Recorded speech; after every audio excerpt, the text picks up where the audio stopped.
and for, I don't know, decades of people speculating and guessing and wondering, what is the succession plan going to be? Well, it involved a merger with the UFC to create the new company TKO. Vince McMahon up there at the New York Stock Exchange doing the Hulk Hogan ear thing to the crowd. Quite a visual. Do-rag and all. Well, I appreciate you loving that Photoshop. So listen, we saw some of those layoffs start. Some of those departures start. And you and I speculated and have been on the show that they are going to be able to create efficiencies when, you have two big companies come together.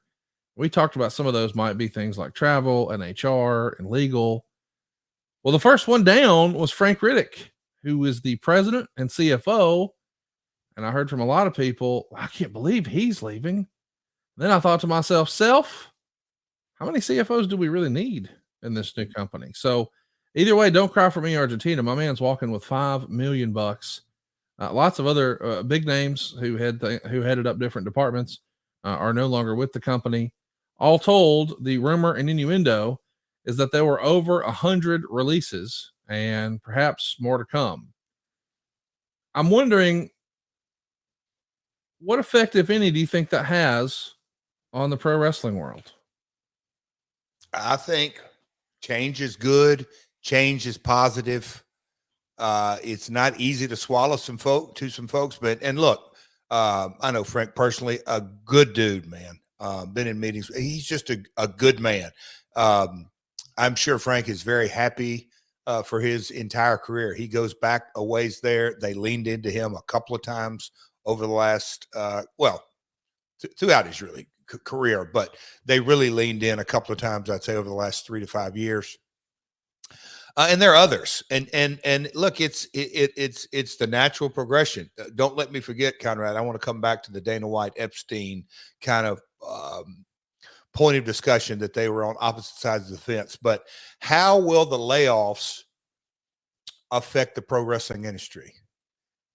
Will they? I mean, I don't know that they will necessarily. Do they have to? Oh, I think everything's relative. Could it be small, medium or large? I think it's got a good shot of being at least a medium, because when you have skilled professionals that have know-how, that have been in the biggest sports entertainment conglomerate ever assembled, that has been around for years and years, and you just have to look at their stock and their dividends and their profits to ask yourself, are they successful or not? So they've done a lot more things right than wrong.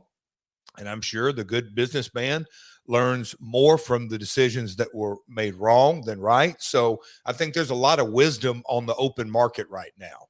I think it's the best way to say. And I think it is going to be up to all promotions around the globe. Do they want to tap into that wisdom? Whether it's a full-time, a consultant, whatever it may be. But I think it's a huge, huge upside for the wrestling business as a whole, including the WWE, because the merger, like you said, you don't want to duplicate spots. And that's the reality. Frank didn't do anything wrong, and the other folks, none of them did anything wrong. Matter of fact, they did a lot of things right. But, I hate to call always, my old man used to always call him bean counter, so I almost did that. But anybody in finance, look, he ran the WWE books. Well, now you got somebody that's got to run the Endeavor books, not just the UFC. So anyway, congrats.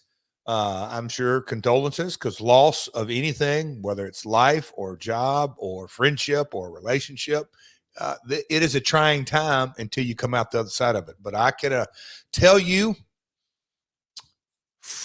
from experience, multiple examples, any valley is just in the process of creating that mountaintop. So I wish everyone well, head up, and there is a boatload of opportunity in front of you, but you got to go grab it. Dude, I love your perspective on that, because we've talked about your ups and downs through your career and life here on the program. And you're right. Every time it feels like the world from the outside looking in had old Double J counted out, he came back bigger and better and stronger than ever. So I'm pulling for those folks and hope that this is just their valley before their next big peak.